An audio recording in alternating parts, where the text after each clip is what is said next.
e depois fica disponível. E essa gravação depois fica disponível no YouTube, né, no canal que o cursinho tem lá. Então, hoje é dia 10 de novembro deste ano de 2020, um ano ímpar, um ano único, por vários motivos, e também por esse curso, né, por essa atividade que para mim é uma coisa nova, né, e estou muito feliz de poder participar desse projeto, de estar aqui com vocês, gravar esses momentos. Vocês viram que eu gravei o restante da aula do Bauman, está disponível lá no canal do YouTube, espero que tenha sido útil, né? Que seja uma forma de vocês se tranquilizarem, perceberem o quanto vocês sabem, porque às vezes a gente acha que não sabe, que está aquém, né, do que uma prova como a do Enem requer, mas a gente acaba sabendo muita coisa e conhecendo muita coisa, né? E a sociologia é uma ciência bacana porque ela nos permite pensar sobre isso tudo. Então, ela não é só um monte de conteúdo, ela tem outros elementos para além de ser um monte de conteúdo, né? Ela tem uma outra simbologia para a nossa vida pessoal, inclusive, e para além do que essa prova do Enem.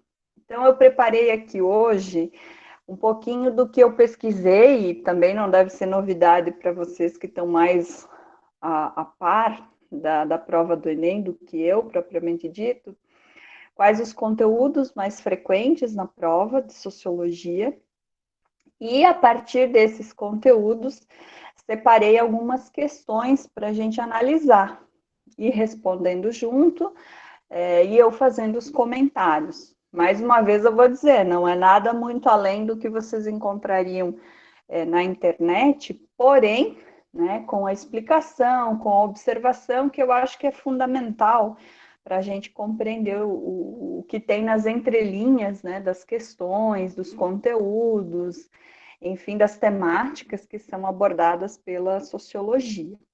Vocês podem ficar bem à vontade para abrirem o microfone e perguntar, e também fazerem as suas observações no chat. O Marcos, né, perguntou aí se vai ser questões hoje. Sim, uma parte eu vou falar de modo geral dos conteúdos que mais caem, e depois a gente vai para a análise das questões, e aí eu procurei selecionar algumas questões que têm relação com os conteúdos que mais caem, tá? Então, a gente vai tentar fazer um misto. Se a gente não conseguir ver todo o material que eu preparei, que eu sempre preparo um pouco a mais, porque eu fico com medo de não ter tempo, de não preencher o tempo, né? Depois eu gravo uma aula extra e disponibilizo para vocês sem problema, tá? Então, vamos lá. Temas que mais caem no Enem, né? Isso, joguei ali na internet e apareceram vários indicadores dos temas que mais caem. Então, de longe, o que mais cai na prova e que se relaciona com história, com geografia humana, em alguma medida também com filosofia, é a temática referente aos mundos do trabalho. Eu acho complicado falar dos temas que caem nas provas, né? Vestibular, Enem, concurso, porque sempre é Deus e sua obra que cai, né? Enquanto temáticas é tudo. Mas é importante a gente estar cientes. Então, dentro dessa temática, revolução industrial é aquilo que tem que estar na ponta da língua, né? Vocês têm que ter não decorado esse fato histórico, mas vocês têm que ter ele muito claro na mente de vocês, mais ou menos em que época aconteceu, que mudanças estruturais aconteceram, porque é esse elemento, é esse fato que faz com que esse tema tenha uma dimensão tão grande em tantas áreas das ciências humanas. E não só o tema da Revolução Industrial, por exemplo, ele acaba sendo utilizado em outras disciplinas, né, como exemplos, como contexto. Então, isso tem que estar claro na mente de vocês, em que momento, um pouco do percurso dos acontecimentos, né? Então, Mundos do Trabalho cai com uma frequência bem grande nessa prova, e é preciso que se entenda que o trabalho é uma criação humana com força econômica, social e política, independente dos seus criadores. Isso quer dizer que há um elemento histórico relacionado ao trabalho. E trabalho é aquilo que nos constitui como seres humanos, porque, em essência, trabalho é a capacidade que o ser humano tem de transformar a natureza para atender às suas necessidades. E aí a relação filosófica com essa dimensão do trabalho está no fato de que o único animal que consegue pensar, que usa a razão, é o animal humano. Somos nós, animais vestidos. E ser um animal vestido não é algo banal ou trivial, é uma grande complexidade. Então, o que nos torna seres humanos, com a capacidade de uso da razão, é o trabalho. Foi a forma como nós nos relacionamos com a natureza, transformamos a natureza e fomos nos transformando. E é a partir desse processo que surge a comunicação, a linguagem, inclusive muito das nossas características biológicas são em função dessa relação com a natureza. Tá? Então, o trabalho tem uma dimensão bem importante pensada nisso que a gente pode dizer que é a dimensão positiva do trabalho. E ele aparece como um elemento fundamental, econômico, social e politicamente, na sociedade moderna, industrial, não mais com o sentido positivo de ser o elemento que nos transforma em seres humanos, mas com o elemento de exploração. Então, o trabalho passa a ter também um sentido negativo, porque é a partir dessa relação da venda da força de trabalho que nós estamos constituídos numa sociedade pautada na exploração, pautada num dos que é o principal direito dessa sociedade capitalista, que é o direito à propriedade privada. E aí a Tainá faz uma pergunta aqui. Prof, você acha que o livro Conceitos Essenciais da Sociologia, do Giddens, pode ajudar? Sim, e muito. Tá? O Anthony Giddens é um autor muito bacana dentro da sociologia, porque ele tem uma capacidade de síntese de análises, tá?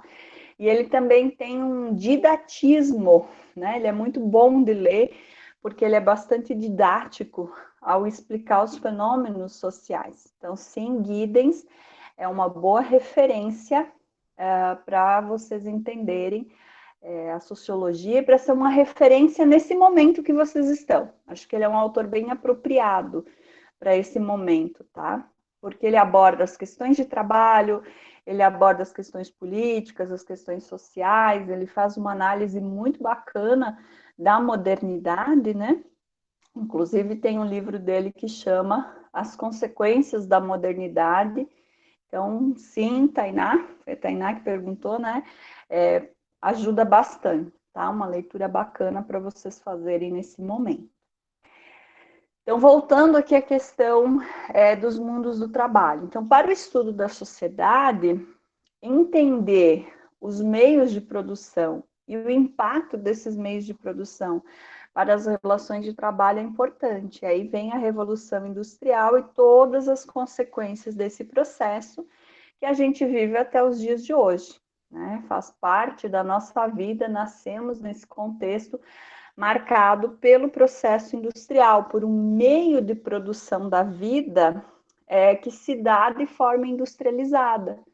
E aí, quando eu falei do Bauman, fica bem presente isso, né? Porque o Bauman observa que as relações na contemporaneidade, elas têm assumido o caráter da produção das coisas. Ele chama de modernidade líquida, né? De liquidez das relações. Nós poderíamos chamar também de descartabilidade das relações.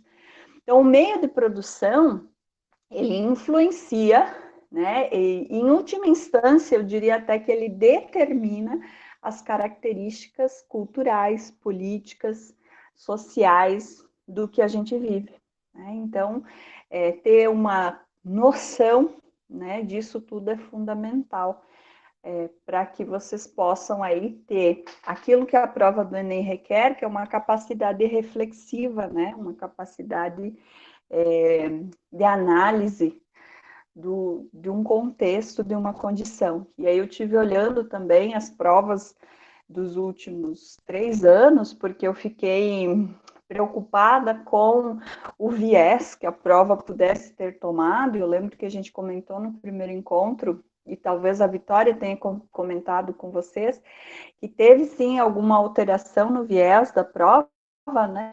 Mas no caso da sociologia, a gente vê ainda presente várias críticas sociais, vários elementos que nos fazem pensar criticamente a sociedade, questionar vários conceitos de senso comum, conceitos preconceituosos, ideias que estão colocadas socialmente e que têm tomado aí um âmbito bem grande na sociedade no sentido de conservação. E aí o Marco está perguntando como assim viés? É que a prova ela foi sendo elaborada com determinadas características, né? Então, por alguns anos, ela sempre teve uma característica muito forte no sentido da crítica social. E aí, depois de 2017, com toda essa questão política que envolve o Brasil, essas polarizações de ideias que se manifestam, né, em relação principalmente ao governo federal, e a forma também como o atual governo tem se posicionado diante do Enem, fez com que a prova tivesse mudado algumas características, né, que é o seu viés, que é a sua formatação. Então, eu fiquei curiosa para saber o impacto dessas ideias conservadoras que têm feito parte da política nacional na prova do Enem. E aí eu percebi que esse impacto, assim, ele não foi tão desastroso para a sociologia, porque a sociologia por si só é uma ciência que traz na sua essência, né, criticidade em relação àquilo que a gente vivencia. E aí, nesse sentido da reflexão, da análise, da compreensão, da crítica social, o segundo tema que mais cai na prova do Enem é referente às questões ideológicas. E as questões ideológicas, na prova, elas também se relacionam com as questões culturais. Então, é nessa dimensão, é nesse conteúdo que a gente vai ter inúmeras questões abordando aspectos étnico-raciais da sociedade, as discussões de gênero, que aí envolvem desde a problematização do papel da mulher na sociedade, as questões da comunidade LGBTQIA+, todas as questões de preconceito, discriminação, estão dentro desse conteúdo de ideologia. E aí, sobre isso, é importante a gente perceber que dentro do campo sociológico, a palavra ideologia, desculpe, ela pode ter 2 significados, e são 2 significados importantes para a gente entender a sociedade. Então, o primeiro significado diz respeito ao fato de a ideologia poder ser um conjunto de ideias que servem para explicar as transformações e a realidade que nós vivemos. Então, ideologia vem de ideias, o estudo das ideias, e como essas ideias se constituem coletivamente, portanto, socialmente, né, no contexto que a gente vive. Então, essa é uma perspectiva de análise desse fenômeno. E o segundo significado de ideologia está relacionado às ideias do Marx sobre a ideologia. E o marxismo, as ideias marxistas, diz que a ideologia é a forma como os oprimidos enxergam o mundo. E essa forma ela é imposta pela classe dominante. Então, assim, um objeto de dominação e alienação frente principalmente à desigualdade social. E aí, nesse sentido, o Marx queria chamar a atenção para o fato, ou explicar o fato de que por que as pessoas vivem num contexto tão pobre, tão difícil? Por que os trabalhadores perdem tantos direitos? E aí a gente tem visto no Brasil, nos últimos anos, reforma da Previdência, reforma trabalhista, agora está tramitando a reforma administrativa, e todas essas reformas são caminhar a passos largos no sentido de retirar direito dos trabalhadores. Aí o Marx dizia, isso acontecia também lá no tempo dele, né? Continua acontecendo no passar desses 2 últimos séculos. Como é que as pessoas não se revoltam com essa condição? O que é que faz com que as pessoas aceitem a condição de opressão, de exploração, de miséria? E o Marx diz, é uma incrível capacidade de adaptação às condições, motivada pelas ideias que são disseminadas. Então, tem desde as ideias de inúmeras igrejas que fazem as pessoas acreditar que é porque Deus quis assim, a ideia que naturaliza, né, o fato de as pessoas nascerem e morrerem numa determinada condição, e uma das ideias que tem uma alta carga ideológica, nesse sentido que o Marx chama atenção, é a ideia de meritocracia no Brasil, né? Então, se você não consegue, se você está numa condição econômica difícil, numa condição social degradante, é porque você é incapaz, né? Você não se esforçou o suficiente, você não foi dedicado o suficiente. Ora, vejam que isso é uma ideia, né? É uma ideologia, é um pensamento que querem nos fazer crer que é a realidade. E é uma ideia porque, concretamente, nós vivemos numa sociedade em que as condições às quais estamos submetidos dependem de uma série de fatores. Nós vivemos uma sociedade que é altamente coletivizada, em que nós temos uma interdependência muito grande uns dos outros. E essa interdependência faz, inclusive, que a gente possa afirmar que hoje é impossível alguém viver sozinho. Não há como viver isoladamente. Talvez essa seja a grande contradição da pandemia, né? Porque ela determina que nós nos isolemos, sabendo que vivemos numa sociedade em que o isolamento é praticamente impossível.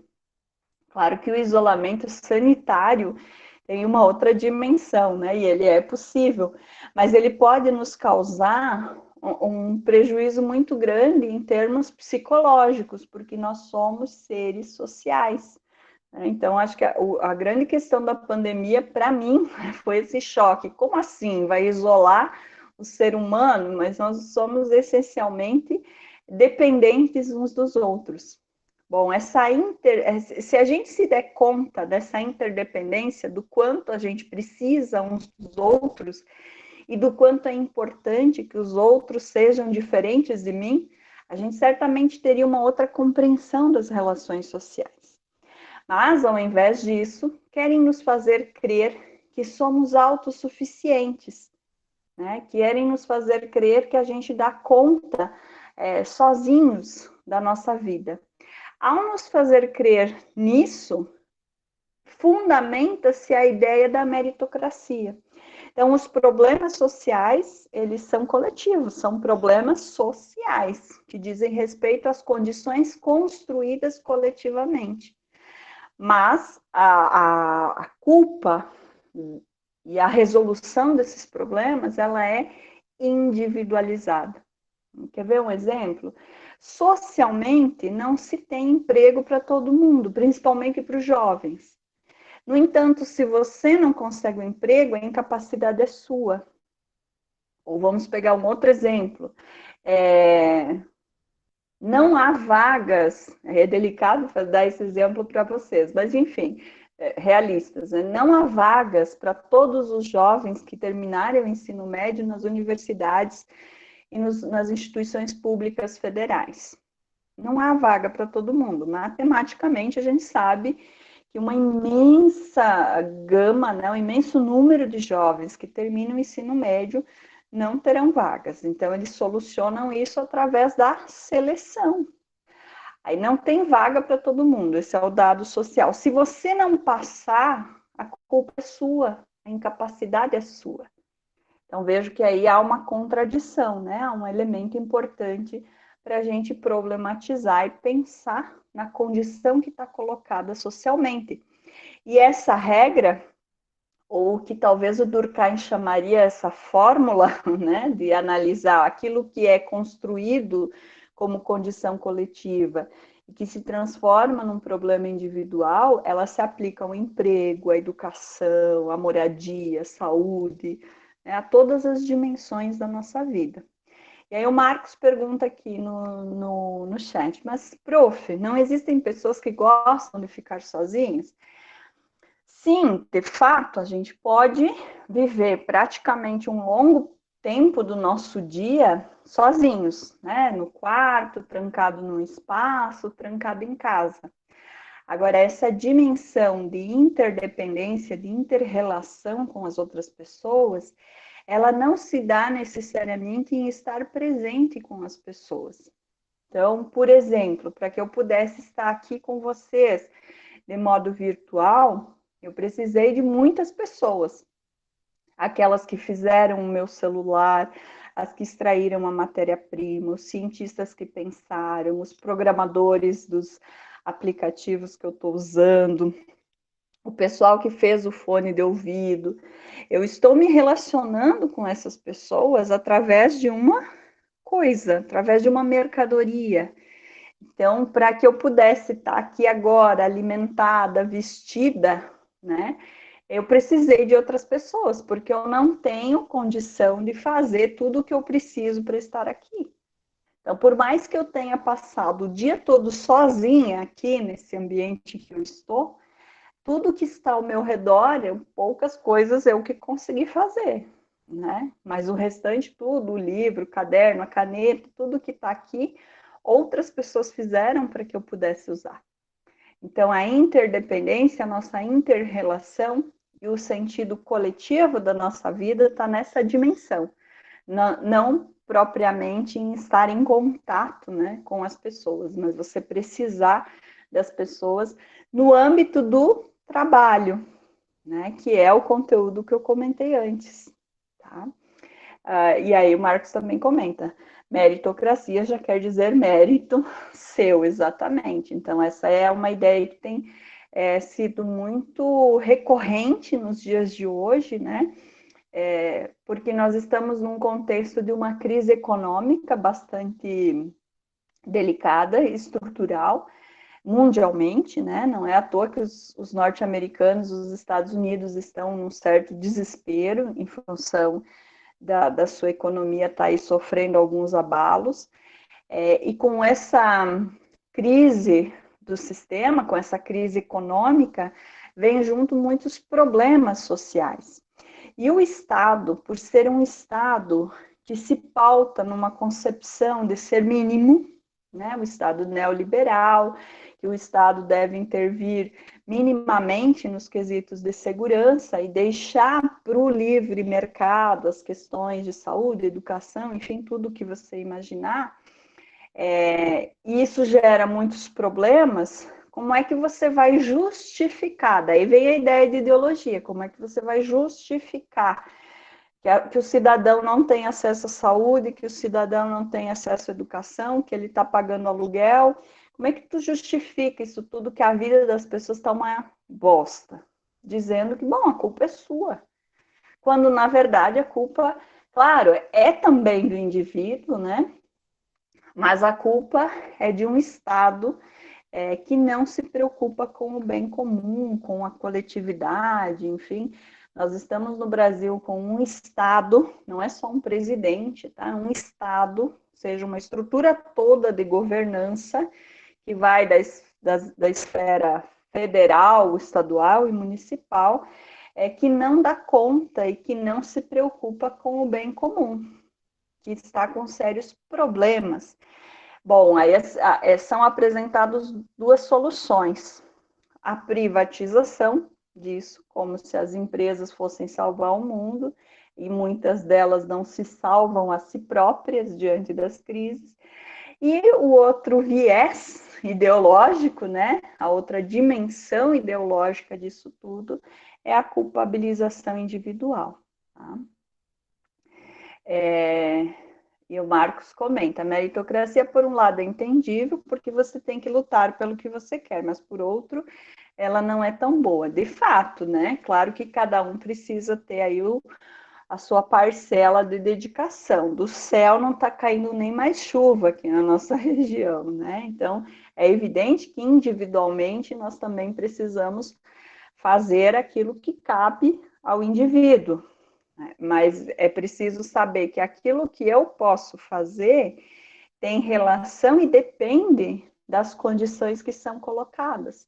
Imaginem, por exemplo, um boia fria, né? Um trabalhador do corte de cana-de-açúcar no Brasil. Não é comum aqui na nossa região, mas no centro-oeste, enfim, a gente já viu e sabe que essa é uma das profissões assim que mais exige fisicamente do trabalhador. Então, você quer trabalhador mais esforçado, mais dedicado do que aquele que trabalha no corte da cana? Acorda 4 da manhã, tem metas de cortar 6, 7 toneladas de cana por dia, só faz cortar cana o dia inteiro, tem uma condição de saúde degradada pela condição e ele não se torna uma pessoa rica. Né? Ele se torna, no máximo, alguém que sobrevive a essa condição. Então, trabalhar e se esforçar é importante, mas não vai ser a salvação, né, da condição das pessoas. E aí, seguindo aqui.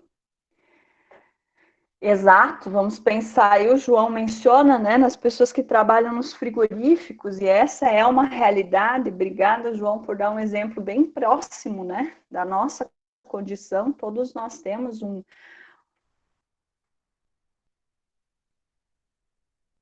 Voltei, deu uma travadinha, né?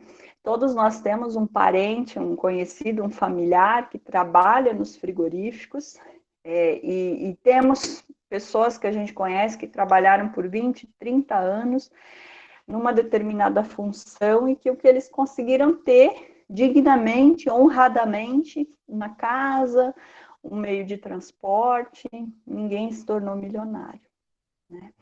Agora, vocês vão ouvir as pessoas darem exemplos, né? Ai, porque veja a dona da Magazine Luiza, ela era filha de um comerciante lá da 25 de março, em São Paulo, que tinha uma lojinha, e ela trabalhou, ela se dedicou, ela se esforçou, e hoje ela é a mulher mais rica do Brasil, a oitava pessoa mais rica do Brasil, com patrimônio ali de não sei quantos bilhões de reais. Oh, ela saiu lá de baixo e hoje consegue estar entre um grupo seletíssimo de 230 pessoas que são as mais ricas do Brasil. A gente poderia pensar também naquele senhor que não gosta de ser chamado de velho, da Havan, que também tem uma origem humilde, aqui de Santa Catarina, começou trabalhando com o pai, e que hoje é também um dos 10 brasileiros mais ricos do Brasil. Então, essas são exceções, porque os outros 228 mais ricos do Brasil são, em geral, de famílias que historicamente são as mais ricas. A gente não pode pegar a exceção da dedicação, e aí também dá para questionar bastante dessa dedicação, desses dois exemplos que eu acabei de citar, porque no caminho tiveram algumas facilitações, né? O dono da Havan, por exemplo, teve a facilidade de uma dívida de 154 milhões de reais ser negociada, ele poder pagar em 124 anos, né? Então, claro que eles também têm algumas facilitações nesse processo, que a imensa maioria das pessoas não tem. Então, o pensamento liberal, ele parte dessa ideia. E aí a gente precisa ter criteriosidade a pensar nisso tudo. Diga, Marcos, tu colocou ali um pera, prof. Bom, vou seguindo aqui, então. Outro assunto, tema que cai bastante nas provas é cultura industrial. Agora vem a pergunta ali. Como que ele parcelou em 124 vezes que ele não vai... Pois é, essa é a grande pergunta, Marcos. Essa é a grande questão. Mas sim, esse dado, quem apresentou foi o advogado dos servidores, né, da onde eu trabalho, e tá, se eu não me engano, no site do BNDES, porque quem fez esse acordo de pagamento de dívida foi através do Banco de Desenvolvimento Nacional. Então, se fuçar ali no site, encontra. Não é fake news, tá? Tem fundamento isso que eu estou falando. E são 124 anos. Vejam aí que o cara não vai nem tá vivo para pagar tudo isso, né? Mas vejam que a isso se chama meritocracia.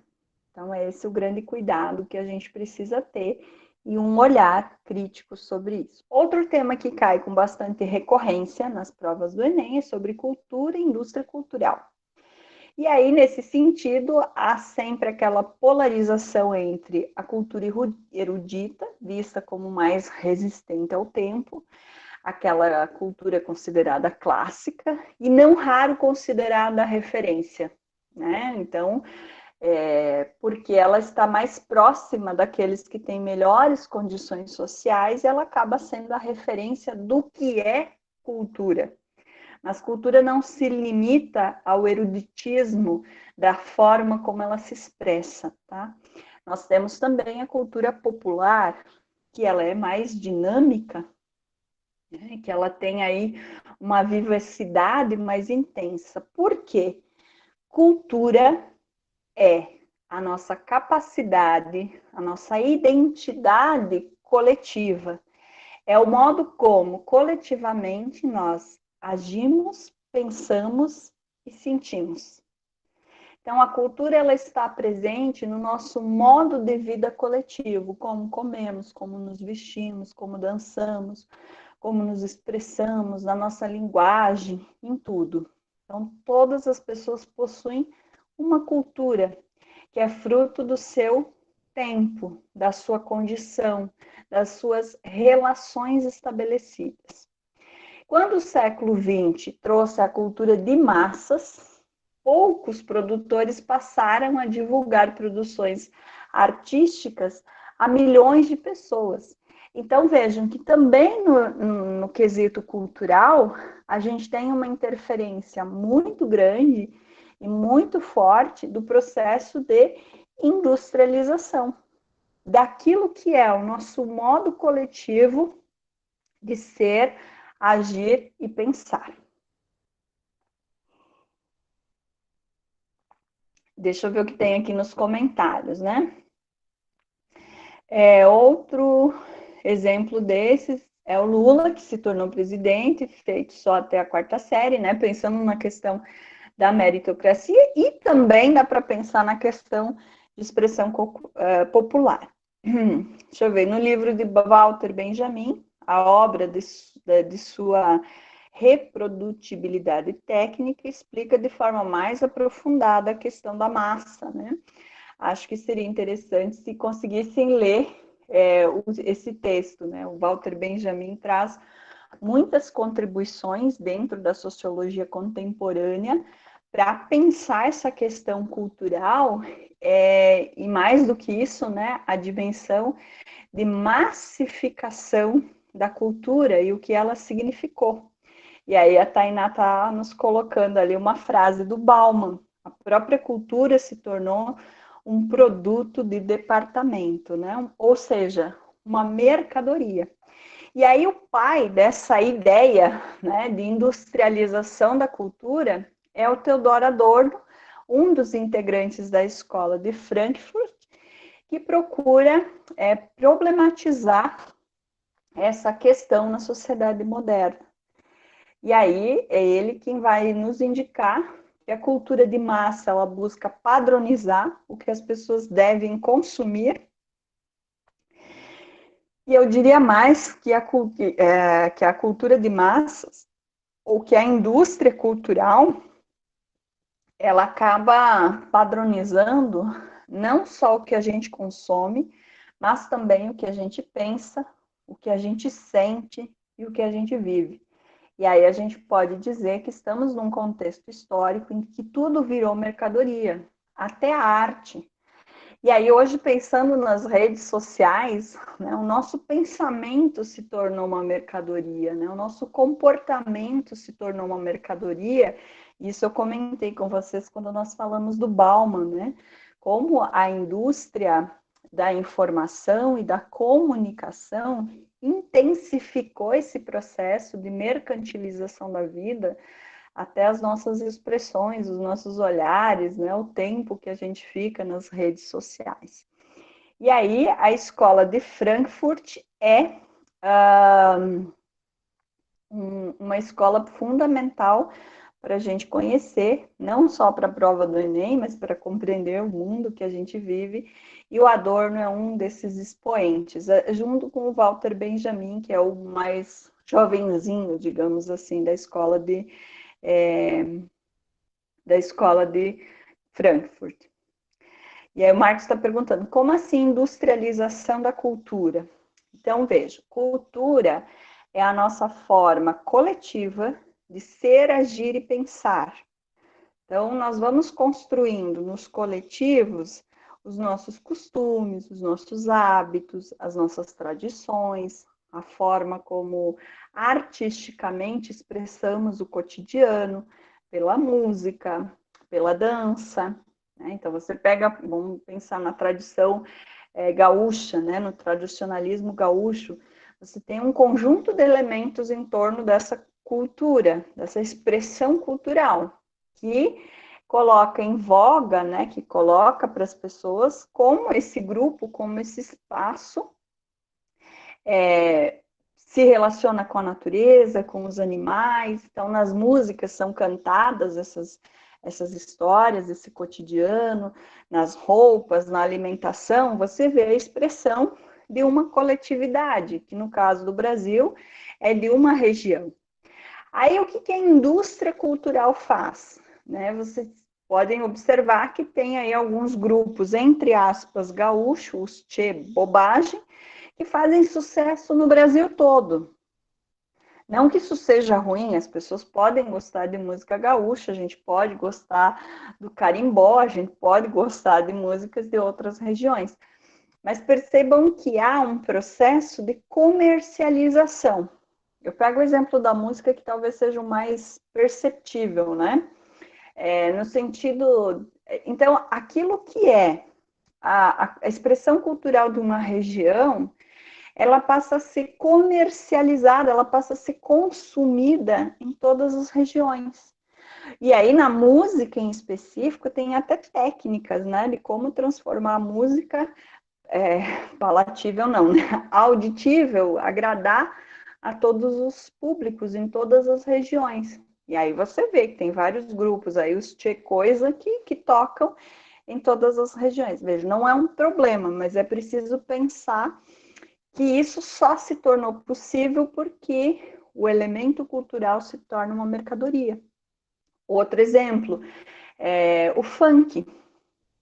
O funk no Brasil, ele nasce na década de 80 como uma expressão de um movimento social, como uma forma de expressão daquilo que as favelas vivenciavam. Então, ele foi, num primeiro momento no Brasil, tá me fugindo a palavra, mas ele foi uma expressão de tentar mostrar para quem não vivia nesses espaços qual era a realidade que eles viviam.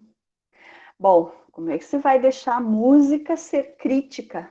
E as pessoas acabaram gostando do funk, né, do ritmo, alguns mais, outros menos, em algumas regiões mais, em outras menos. Aí o que a indústria fez? Tirou o elemento crítico do funk, colocou uma bunda no lugar do elemento crítico, sexualizou essa expressão musical e tornou ela uma mercadoria. Então, as pessoas passam a consumir essa expressão. Não sei se eu consegui me fazer clara. Então, você está industrializando aquilo que é uma expressão de um coletivo, de um espaço. Mercantilizar é diferente de aculturar, né? Como a gente vive num mundo globalizado, é claro que eu vou absorver elementos de outras culturas, né? Vou mudando o meu cotidiano conforme eu vou conhecendo outros elementos, né? Vamos pensar na culinária. Nada impede que eu coma comida japonesa. Agora vejam, japonês não come comida japonesa no Brasil porque não tem nada a ver com comida japonesa, percebe? Então, tem problema eu comer comida japonesa? Não tem. O problema é quando ela se torna modinha, se torna um elemento comercial, não mais uma expressão da cultura mesmo. E quando Profe, a gente... Oi, poderia diga. repetir esse exemplo da comida japonesa ali? Então, veja, nós temos no Brasil, eu falo da comida japonesa porque eu observei, assim, a gente olha pelo Instagram, todo mundo comendo comida japonesa e abre restaurante japonês, né? E não sei se eu pego esse exemplo porque eu não sou fã da comida brasileira que se diz japonesa. Mas quem é japonês não come essa comida japonesa no Brasil, porque é bem diferente daquilo que é lá no país dele, né? Que é igual pizza brasileira. Então, o brasileiro ele consegue fazer sushi de acarajé, ele consegue fazer umas coisas assim que é só aqui que tem. Então, tem problema fazer isso? Não tem problema. A questão é qual é a medida em que isso é só para virar um comércio e não necessariamente uma expressão, né, da aculturação. Eu não estou dizendo aqui que a gente não possa comer, não possa experimentar, não possa ouvir outras músicas. É claro que pode, que bom que a gente pode ter essa diversidade de acessos. O que a gente não pode é consumir algo porque nos foi, de alguma maneira, imposto, né? É só, por exemplo, a gente ouvir o que toca nas rádios locais e a gente vai ver que tem aí uma imposição cultural. Você não tem uma gama de escolhas musicais, é só aquilo que, em geral, é pago para que toque nas rádios, né? A Profe, internet ajudou bastante nesse sentido. Diga, Marcos. mas quando uma cultura é comercializada, como podemos dizer assim, ela é sempre mudada? Sim, ela vai sofrendo mudanças. Aí a questão é que essas mudanças, elas não acontecem por conta das relações sociais, mas por conta daquilo que o mercado acha que é mais vendável, que é mais vendável ou vendível, que é mais comercializável. Tá? Então, elas acontecem, mas acontecem com um objetivo. Deixa eu ver aqui o que a Tainá colocou que pode contribuir para essa reflexão aqui que o Marcos também tá pensando. Para o Adorno, a indústria cultural é a ideia de produção em massa, muito comum em fábricas e indústria que passou a ser adaptada à produção artística. Aqui tem uma excelente síntese, né? O Adorno é fantástico ao criar esse conceito de industrialização. Nós não consumimos os elementos culturais, artísticos, necessariamente porque a gente gosta, mas porque eles são massificadamente, hoje está difícil de sair as palavras, né? Colocados para que a gente consuma. Tá? E aí a Rafa diz, prof, essa ligação com o comércio pode ser denominada também como apropriação cultural? Também, tá? Também. Aliás, o Adorno cria o conceito de industrialização cultural, de indústria cultural, pensando na ideia antropológica de apropriação cultural. Mas o que ele faz? Ele percebe que na sociedade capitalista, assim como as mercadorias, né, as coisas são feitas em grande número, é, em, grande, em grandes escalas produtivas, também os elementos culturais acabam entrando nessa formatação. Então, a apropriação cultural ela se manifesta na industrialização cultural. Tá? Ele parte desse conceito. Deixa eu ver o que o João coloca aqui. Premiações como Grammy, Emmy, Oscar seriam formas de massificar a cultura também? Relativamente, João, né? Relativamente, porque a gente sabe que esses espaços são construídos, né? Com toda uma ritualística que fazem com que haja um distanciamento. Não é qualquer um que participa, não é qualquer um que vai. Então, sim, eles têm esse papel, mas é um papel relativo. Essa discussão da cultura ela é bem delicada, né? Porque ela está intimamente ligada com a questão ideológica. Então, ao mesmo tempo que se criam ideias sobre os elementos culturais, e essas ideias são criadas no sentido de que as pessoas aceitem a industrialização da cultura, e ao aceitar a industrialização da cultura, elas estão se tornando todas homogeneizadas, por isso cultura de massa. Né? Quer dizer que todo mundo está agindo, pensando e sentindo da mesma maneira, está expressando a sua cultura da mesma maneira. É só a gente olhar, por exemplo, no quesito da moda, a calça jeans. Né? Todo mundo usa, ela se tornou algo massificado. A gente não gosta de uniforme, mas a gente usa o que está na moda e anda todo mundo de uniforme. E vai criando vários paradoxos, né? Em relação às coisas que a gente vivencia em termos culturais. Aí o Marcos diz, mas massificar algo nem sempre as pessoas vão comprar ou nem todo mundo vai comprar.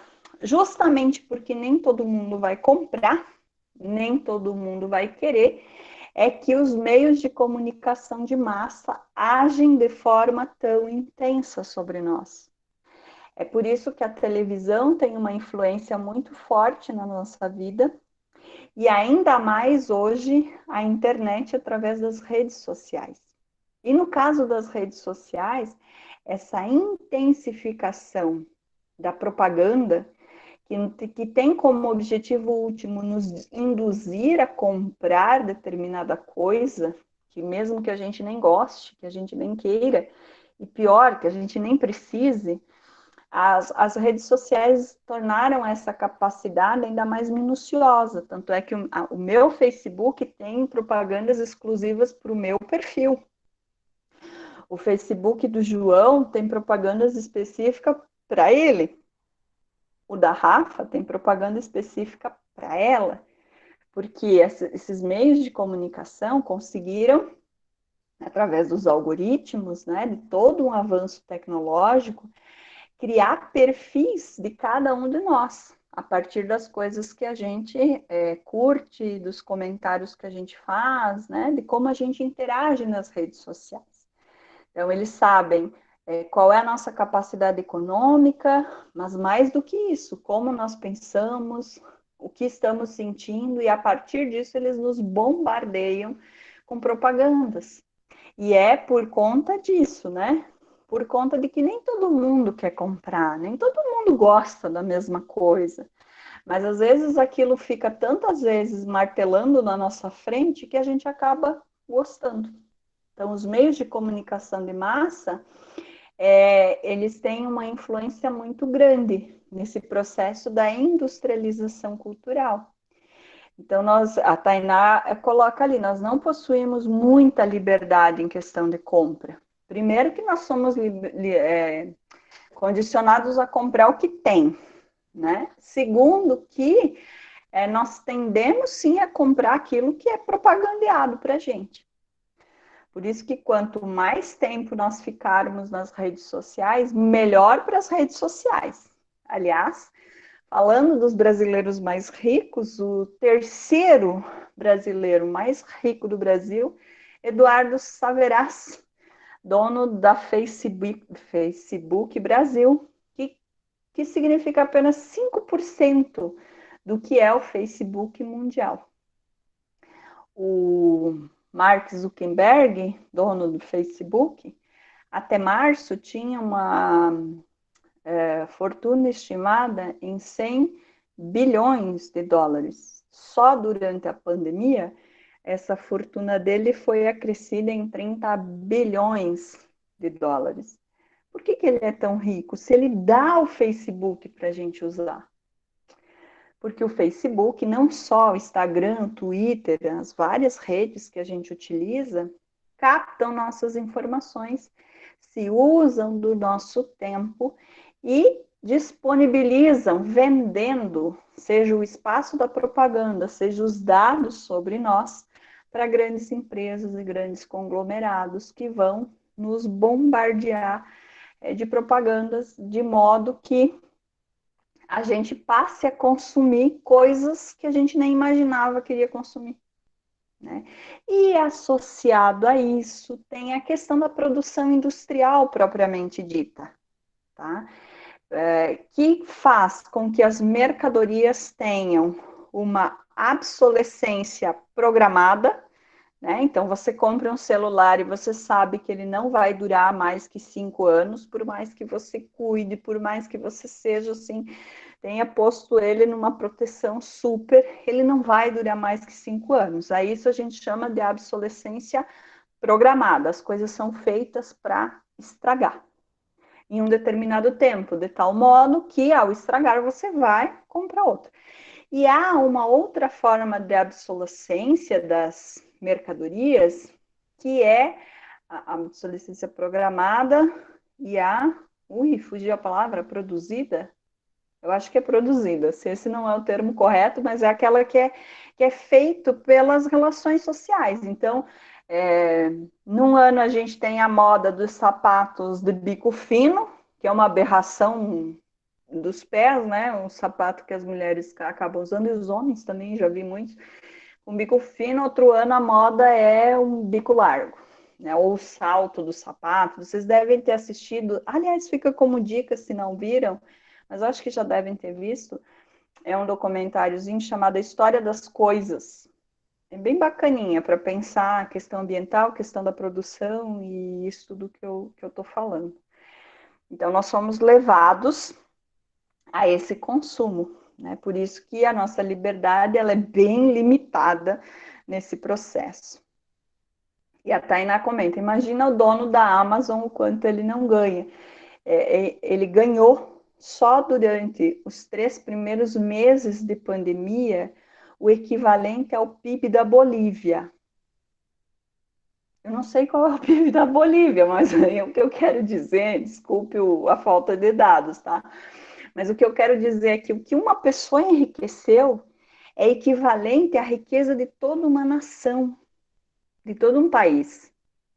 Talvez o número em si não venha muito em conta, a minha cabeça de socióloga não vê muito número, mas vê o fato que isso gera, né? Então, a Amazon tem sido uma das empresas que mais tem ganho com a pandemia. Que bom que tem a pandemia para eles, né? Significa mais lucro, mais riqueza.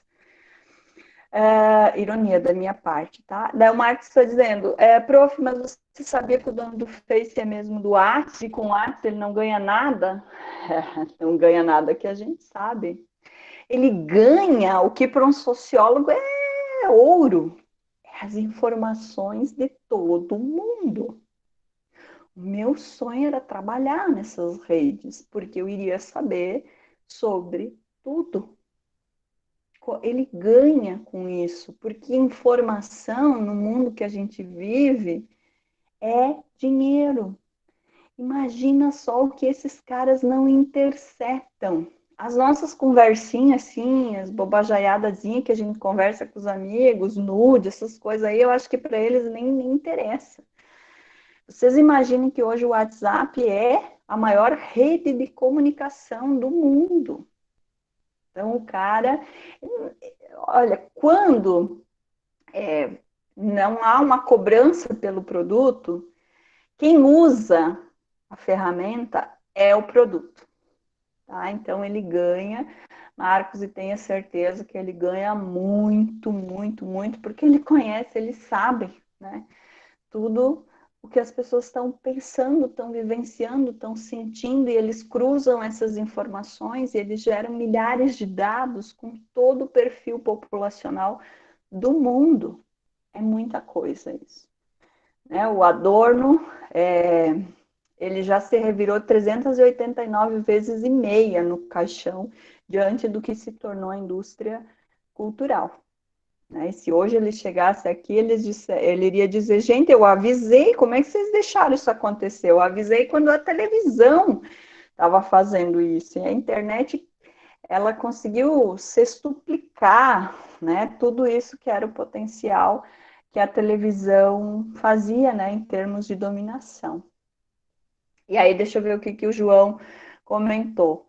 Jeff Bezos, dono da Amazon, utiliza dessas informações vendidas pelo Facebook e investe em propaganda. Sim, eles estão tudo junto e combinado, né, nessa rede de relações. E daí vem o hiperconsumismo e, com isso, a degradação do meio ambiente. Perfeito. Percebem que vocês estão conseguindo fazer uma análise e conseguir fazer essa análise lhes dão a capacidade de melhor interpretação das questões, né? Esse exercício é bem importante. Só com downloads ele já ganha um dinheirão, né? Em 2018, 40,29 bilhões o PIB da Bolívia, valeu, Marcos. Então vejam que o patrimônio do Jeff, né, da Amazon, só nos 3 primeiros meses de pandemia equivaleu a 40 bilhões de dólares. O dono do Facebook foi 30 bilhões com a pandemia. Tá aí, né? Tainá diz, o Bauman também diria isso? Também, né? O Bauman também avisaria igual o Adorno. O Bauman não ia dizer, olha, eu avisei da indústria cultural, eu avisei que essa liquidez ia escorrer pelo ralo, né? E está escorrendo, a nossa liberdade está escorrendo pelo ralo, né, da história. Então, isso bem... torna o momento que a gente vive mais complexo.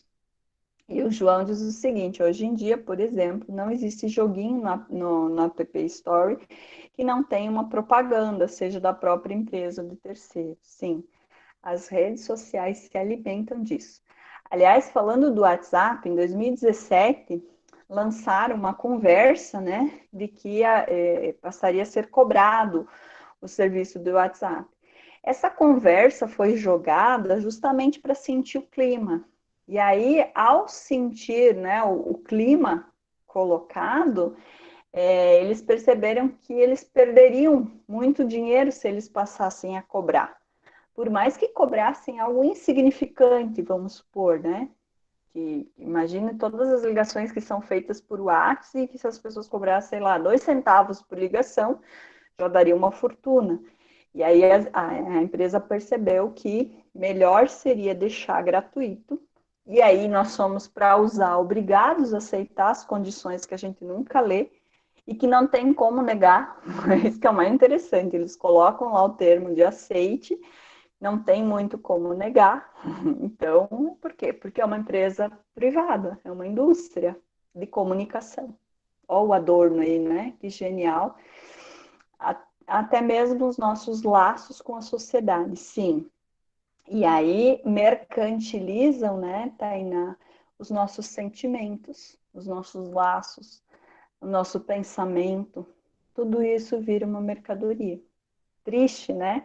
Quanto mais tempo a gente fica nas redes sociais, maior a produção que a gente propicia para esses indivíduos.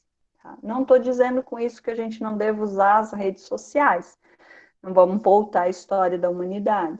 A questão é criar mecanismos e ferramentas, também não sei como exatamente, mas que minimamente desconstruam essa lógica, tá? Junto com a questão cultural, da indústria cultural, vem isso que nós estamos falando. Os meios de comunicação, tecnologia, que são colocados de forma massiva, que a gente já tem visto até aqui. E aí, nesse sentido, a gente tem o fato de que, pelos meios de comunicação, a cultura de massa buscou padronizar o que as pessoas devem consumir, logo, gosto se discute, sim, sobretudo em termos sociológicos, né? Afinal, o gosto também é produzido culturalmente. O fato de eu gostar de um determinado tipo de música não é porque eu nasci com aptidão para gostar desse tipo de música, é porque em algum momento eu conheci esse tipo de música, é porque eu fui colocada, apresentada a esse tipo de música, e mais do que isso, porque ela foi tantas vezes incutida no meu ouvido que eu passei a me acostumar, a me habituar com ela, né? Então, gosto a gente discute sim em termos sociológicos, porque ele é uma construção social, né? Se eu me visto, se eu falo dessa forma, se eu uso determinados adereços, né? Isso é construído socialmente. Em algum momento, algo me levou a agir dessa maneira, né? Então, em termos culturais, esse elemento faz todo sentido. E se a gente tivesse uma melhor compreensão dessa dimensão de por que gostamos, por que agimos, por que pensamos desta ou daquela maneira, certamente nós questionaríamos mais o contexto que a gente vive e talvez não deixássemos as coisas chegarem ao ponto que chegaram, tá?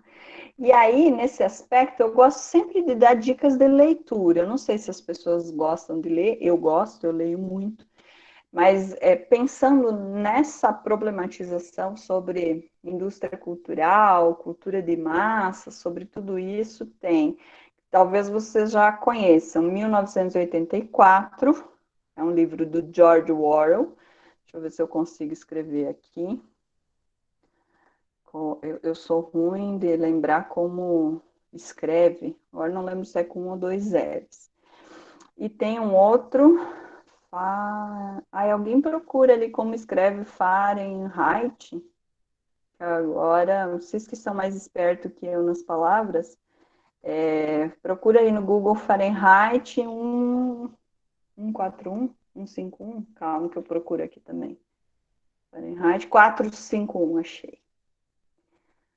Deixa eu copiar aqui. É uma outra dicação, eu ia dizer. É uma outra dica de leitura para vocês pensarem e problematizarem essas questões de cultura, de meios de comunicação.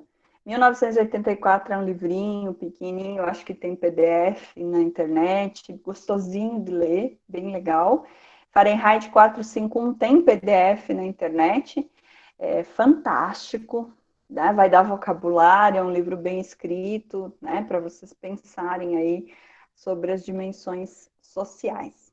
Gente, leitura é tudo, tá? Leitura é tudo na nossa vida.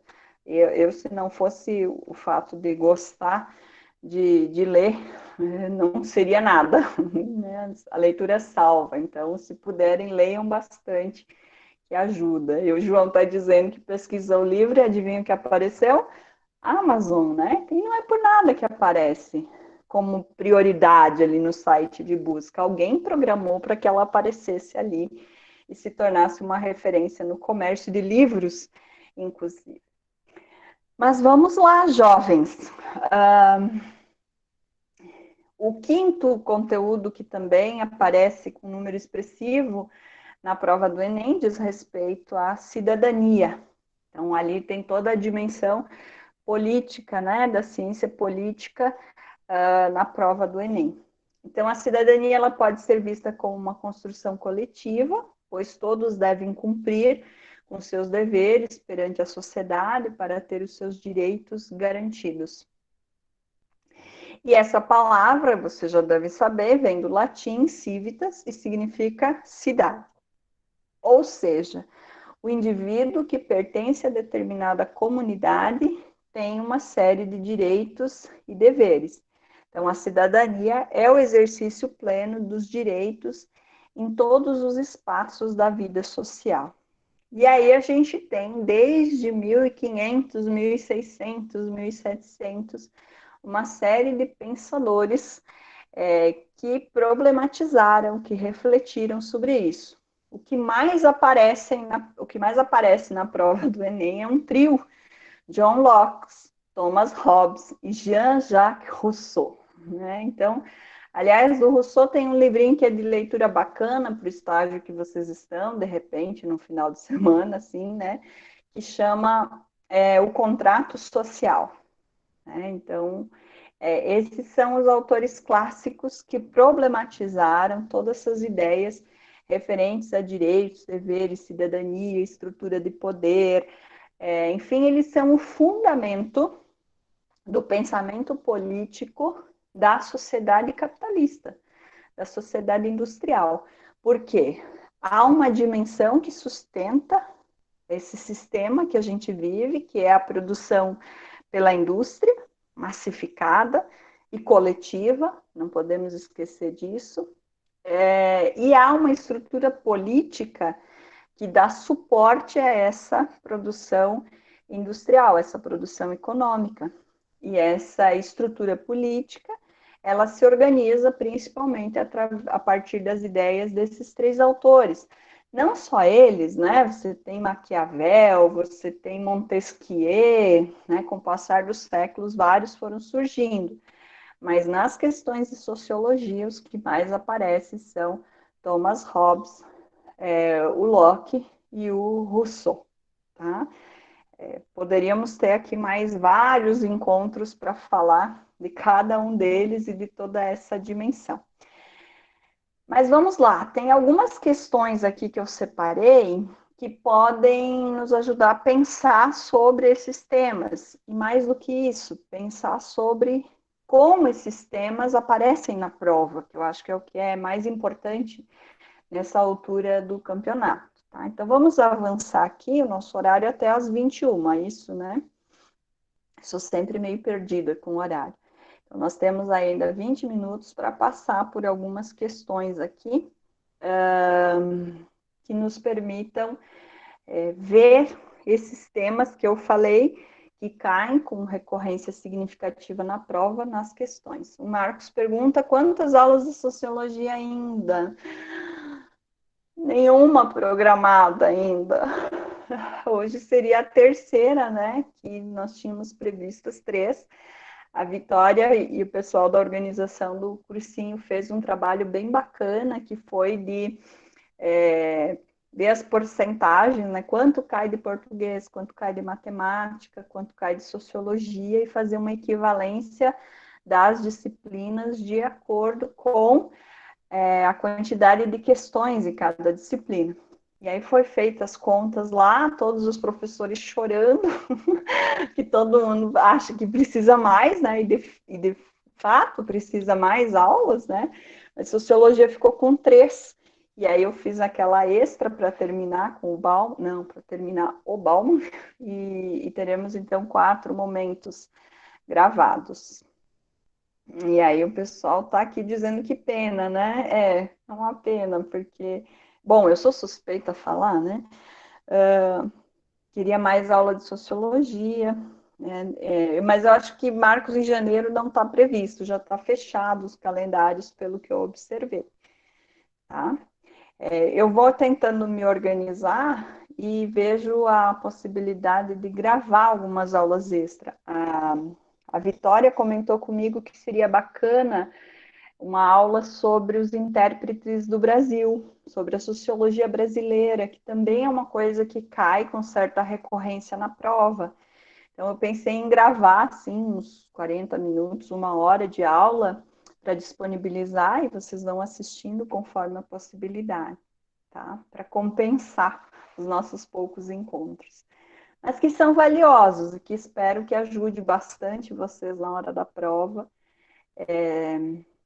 a acertar as questões, que é o objetivo principal, e principalmente a lembrarem que vocês têm algo a mais do que os outros candidatos, que é a minha torcida para vocês, né? Que é o meu pensamento positivo, minha energia positiva para que vocês, de modo especial, vão bem nessa prova, consigam ter calma, serenidade e possam, né, ter um êxito bem bacana ali.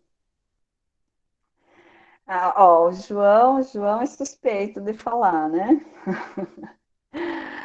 Muito bem. Então, vamos ver. Uma outra questão a gente consegue analisar aqui, tá?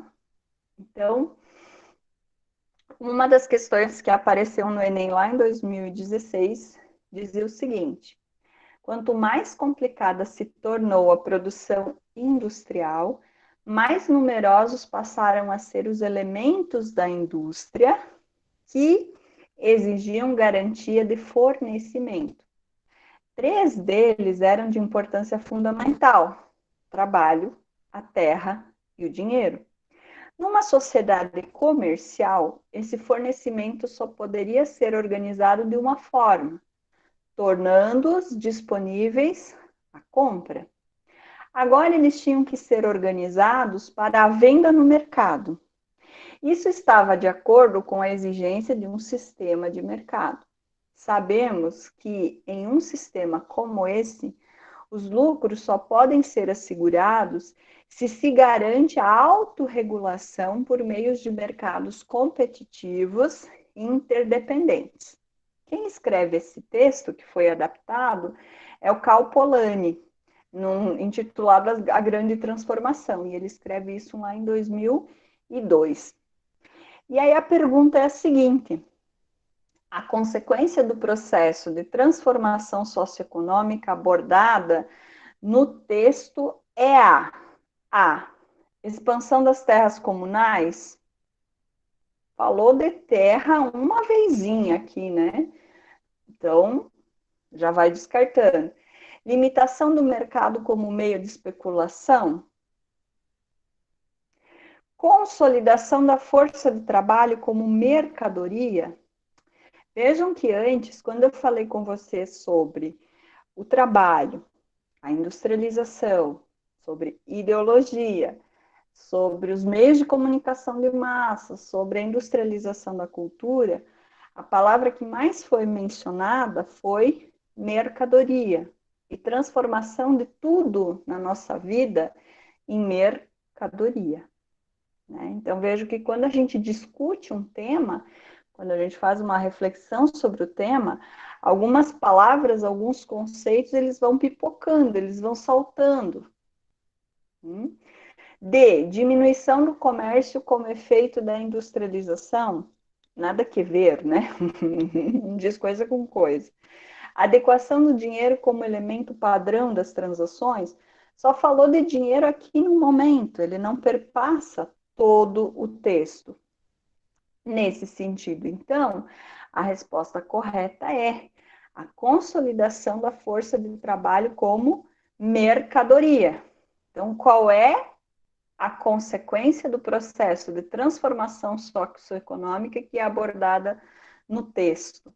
Toda uma dinâmica que vai transformar a força de trabalho numa mercadoria, num processo passível de compra e venda. E daí na imagem você tem, eu coloquei, a imagem não está na questão, tá? Ela coloquei ali para chamar atenção para esse aspecto em relação à mercantilização da vida. E a principal mercadoria do processo industrial é a força de trabalho, né? E se não tivesse essa mercadoria, não haveria produção, uma vez que ela é inerente ao trabalhador.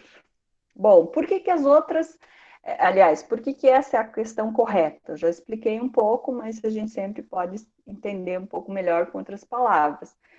Com o processo de industrialização, tem um bichinho aqui comigo, todos os elementos da produção tornam-se propriedade e passam a ser precificados, passam a ter um preço.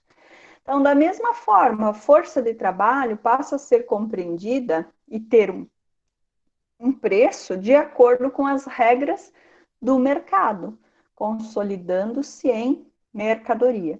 Essa eu acho uma das questões que estão aí na dimensão de uma dificuldade maior dentro das questões de sociologia, né? E aí, é claro que o autor aqui, o Polanyi, o Cal Polanyi, ele não é um autor assim tão recorrente no ensino médio, mas ele é um autor marxista. Então, se a pessoa que leu a pergunta, já percebesse isso, não precisava nem analisar o texto, né? Já ia saber que há aí uma indicação de uma ideia marxista nessa pergunta. O Marx diz, inerente quer dizer que ela não é dada aos trabalhadores. Deixa eu ver onde é que está. Inerente. Inerente quer dizer que ela é própria do trabalhador, tá? Quer dizer que ela não se separa. Quem é que vai vender essa mercadoria? Necessariamente um trabalhador. Então, ela é inerente. Ela está dentro dele, tá? Ao vender a força de trabalho, o trabalhador está vendendo a si próprio, porque ele não, a minha força de trabalho sou eu, né? Não consigo separar essa capacidade. E esse é o elemento que o Marx aponta como a exploração da sociedade que a gente vive. Ah, legal, Marcos, você deu uma ideia boa. Eu sou muito ansiosa, eu já vou falando, sem dar tempo de vocês pensarem sobre. E aí, por que nessa questão as outras alternativas não são corretas, né? No texto o autor chama atenção para a mudança ocorrida no processo de industrialização e ao estabelecimento de uma economia de mercado. Então, nesse contexto, não há expansão de terras comuns que remetem a um período feudal, que eu tinha comentado, né? B, a marca do período é justamente o oposto, sendo a grande expansão do mercado e não a sua limitação. A D, a industrialização tende a expandir as relações comerciais, não a diminuir, por isso que eu falei que não tinha nada a ver com nada, né? E o texto, na E, né, afirma que mesmo o dinheiro deve estar adequado ao novo contexto produtivo, tá? Depois também vocês podem revisar um pouquinho ali as questões e analisar melhor. Outra questão que também caiu no Enem de 2016, dizia o seguinte, e aí um texto do querido, né, do Theodor Adorno, uma figura fantástica aí para pensar a indústria cultural. E ele diz o seguinte, hoje, a indústria cultural assumiu a herança civilizatória da democracia de pioneiros e empresários que tão pouco desenvolveram uma fineza de sentido para os desvios espirituais. Todos são livres para dançar e para se divertir, do mesmo modo que, desde a neutralização histórica da religião, são livres para entrar em qualquer uma das inúmeras seitas. Mas a liberdade de escolha da ideologia, que reflete sempre a coerção econômica, revela-se em todos os setores como a liberdade de escolher o que é sempre a mesma coisa. E a questão é, a liberdade de escolha na civilização ocidental, de acordo com a análise do texto, é um legado social, um patrimônio político, produto da moralidade, conquista da humanidade ou ilusão da contemporaneidade? Tic-tac, aberta as respostas. O que vocês acham?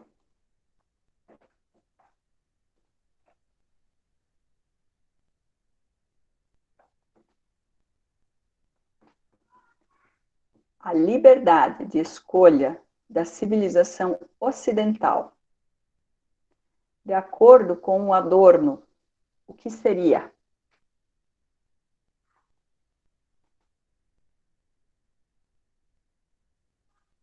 Vamos ver aqui no chat.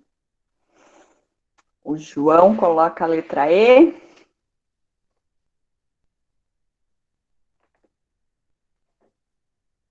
Alguém concorda, discorda? Vejam que o Adorno é um cara legal, mas ele é um cara difícil. Né? O texto dele é um texto que requer aí uma fundamentação. E esse trecho do texto, ele é mais complicadinho, tá?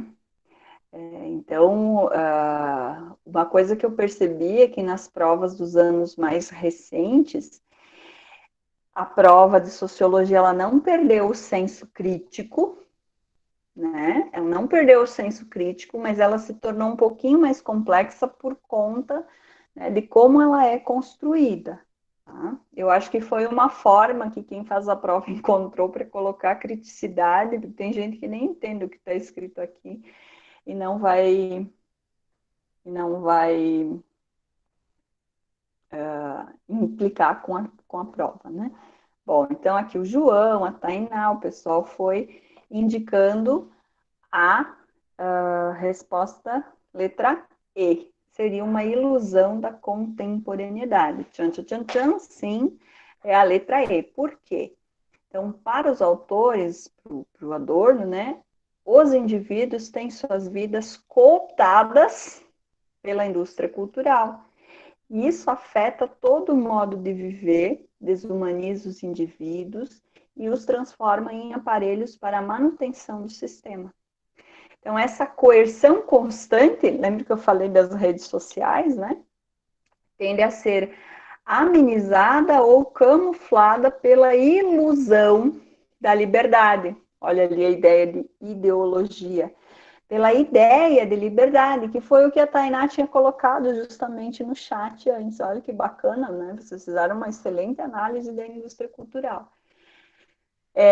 Então, a coerção não ocorre pela limitação das ações individuais, como em outros momentos históricos, mas sim pelo controle das possibilidades de escolha.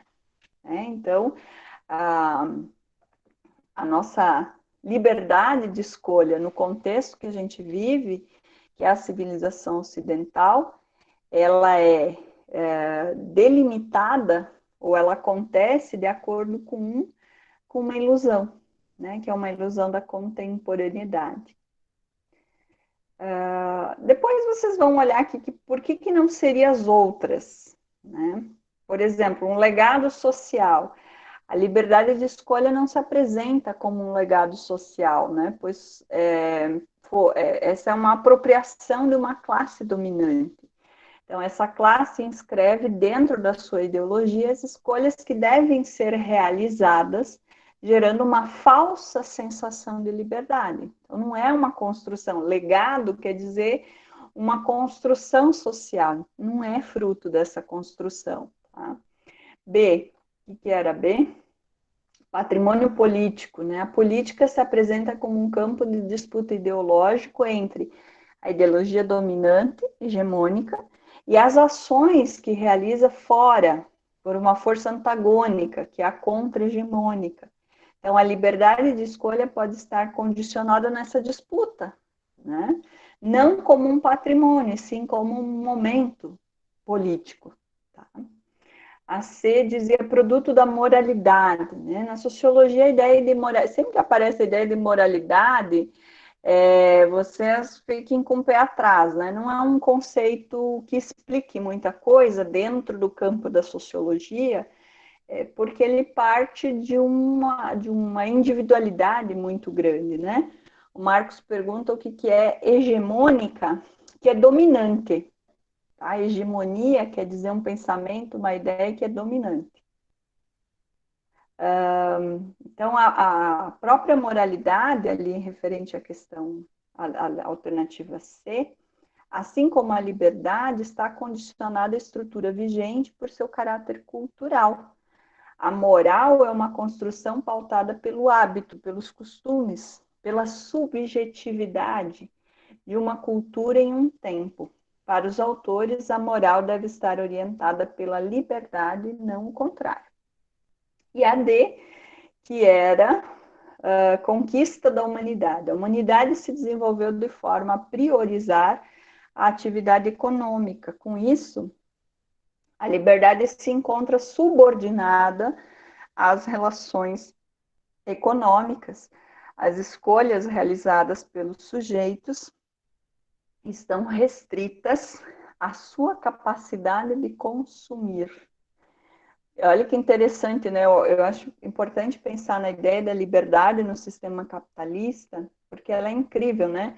Vocês são livres para ir visitar o Museu do Louvre, em Paris. Não há nada que impeça qualquer um de nós de irmos lá visitar, né? Aquele templo artístico incrível, grandioso, né? E ter a noção do quanto a Europa roubou dos outros países, mas enfim, essa conversa para outra história, a gente pode ir visitar. E por que a gente não vai? Se nós somos livres? Por conta disso que aqui a questão está explicando, né? Uma determinação econômica. E a Tainá perguntou se vai ter lista de presença. Como a Vitória, que é a guria, nossa amiga que faz a lista, não, ela está quase nascendo, a Olga, a bebezinha dela, hoje ela não está na área. Façam o seguinte, coloquem seu nome aqui no chat, tá? Que está gravado, e depois eu repasso para eles lá da coordenação. Tá? Então, cada um de vocês coloca nome. Eu ia dizer nome e turma, não, né? Porque não são minhas turmas, mas coloca o nome no chat aqui, que fica gravado, tá? E aí a lista de presença fica essa. É que toda vez que eu dou aula online, eu falo, coloca nome e turma, né? Hoje não precisa pôr a turma, que já somos essa turma, tá? Então, o João colocou, o Marcos, coloquem ali. Eu vi que a Rafaela também estava, ela deve ter tido algum problema de internet, que entrou e saiu. Depois eu aviso que uma parte ela assistiu. Isso aí, legal, obrigada por ter lembrado, né? Eu tinha até anotado aqui, acabei esquecendo de falar para vocês. 9 horas, gente. Então, com fôlego para mais uma questão, encerramos aqui. Estamos cansadérrimos.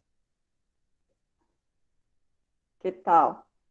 Vamos lá? O João quer mais uma. Eu Força, também posso quero Mampiruca? mais uma. Tá, vamos lá para mais uma questão, então. Essa do Enem de 2019. Escolhi pensando naquele tema da cidadania, né? Das questões políticas, sociais. E aí uma questão bem interessante, que está agora, né? Está à tona aí, depois de algumas conversas que alguns cabra aí tem, em alguns pronunciamentos, a gente acaba discutindo algumas questões. Então, o texto diz o seguinte: a criação do Sistema Único de Saúde, o SUS, como uma política para todos, constitui-se uma das mais importantes conquistas da sociedade brasileira no século XX. O SUS deve ser valorizado e defendido como um marco para a cidadania e o avanço civilizatório. A democracia envolve um modelo de Estado no qual políticas protegem os cidadãos e reduzem as desigualdades. O SUS é uma diretriz que fortalece a cidadania e contribui para assegurar o exercício de direitos, o pluralismo político e o bem-estar como valores de uma sociedade fraterna, pluralista e sem preconceitos, conforme prevê a Constituição Federal de 1988. Segundo o texto, suas características. Segundo o texto, eu estava lendo a referência e a frase ao mesmo tempo, não ia dar certo. Segundo o texto, duas características da concepção da política pública analisada são. Então, a questão é qual é a característica de uma política pública? O SUS é uma política pública. O texto aqui poderia falar do Bolsa Família, ele poderia falar do Minha Casa Minha Vida, ele poderia falar de vários programas, ele poderia falar dos institutos federais, ele estaria falando de uma política pública. O que é uma característica de uma política pública? A.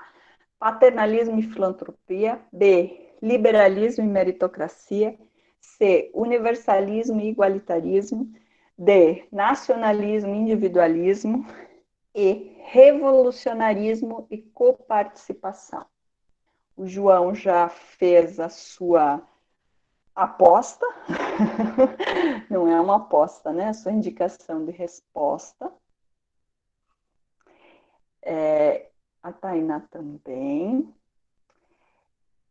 Essa é uma questão que só é difícil para um determinado setor, que eu acho que eu não posso falar aqui. que vai ficar gravado, né? Mas só é difícil para quem partilha de algumas ideias que iniciam com a letra B, tá? Porque a resposta certa aqui é justamente a letra C. Então, não é uma pergunta difícil essa, né? Basta ter um mínimo de senso de cidadania que a pessoa já ia intuir um pouquinho da resposta, né? Mas só para a gente entender melhor, a criação do SUS como uma política pública para todos. Né? O SUS é o sistema único e teve aí o objetivo de universalizar. Então, a democracia envolve um modelo de Estado no qual as políticas protegem os cidadãos e vão reduzir as desigualdades. Tá? Por que que paternalismo e filantropia não é? Né? Porque a nossa sociedade não se pauta nesse conjunto de relações, né, de assistencialismo. Ou melhor, não deveria se pautar, né, nesse esquisito. Liberalismo e meritocracia, justamente o que esse Estado não prega, né? Vai na contramão. Não por acaso que a gente tem aí os defensores de um sistema liberal, com a política de Estado mínimo, sugerindo e até decretando que se iniciem estudos para a privatização do SUS, começando a privatização por aquilo que é mais bacana, por aquilo que funciona no SUS, que é as unidades básicas de saúde. O nacionalismo tem como base o fortalecimento da nação, né? E o individualismo prega que cada indivíduo é responsável pelo seu próprio cuidado. Essa é a dimensão ideológica da coisa, tá?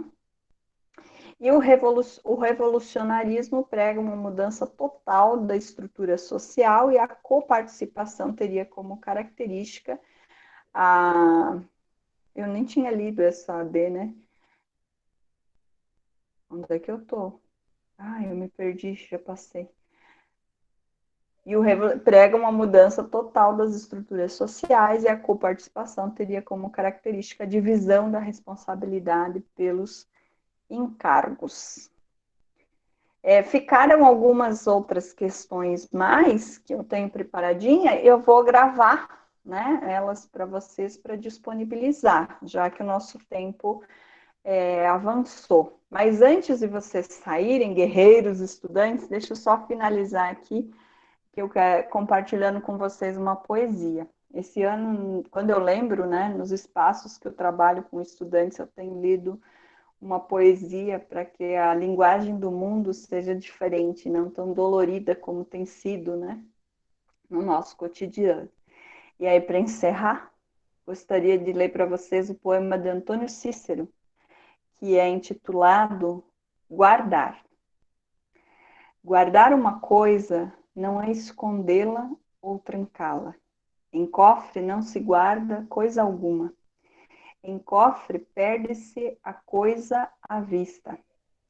Guardar uma coisa é olhá-la, fitá-la, mirá-la por admirá-la, isto é, iluminá-la ou ser por ela iluminado. Guardar uma coisa é vigiá-la, isto é, fazer vigília por ela, isto é, velar por ela, isto é, estar acordado por ela, isto é, estar por ela ou ser por ela. Por isso, melhor se guarda o voo de um pássaro do que um pássaro sem voos. Por isso se escreve, por isso se diz, por isso se publica, por isso se declara e declama um poema, para guardá-lo, para que ele, por sua vez, guarde o que guarda, guarde o que quer que guarda um poema. Por isso o lance do poema, por guardar-se do que se quer guardar. E com ele quero dizer que guardo vocês no meu coração. Obrigada pela participação de vocês nesse espaço. Fiquem bem, se cuidem, sucesso aí nos caminhos de vocês. E se precisarem de algo, podem contar comigo. Tem o meu contato ali no grupo do WhatsApp. Não fiquem acanhados, tá? Um grande beijo e até!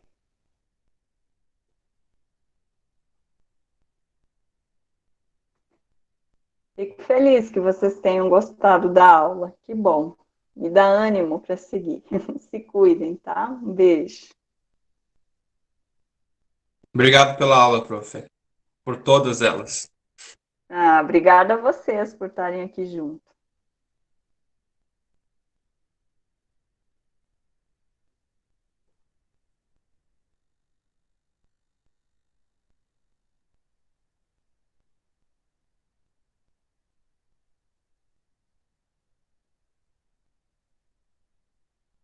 Prof, eu acho que tu esqueceu de parar a gravação.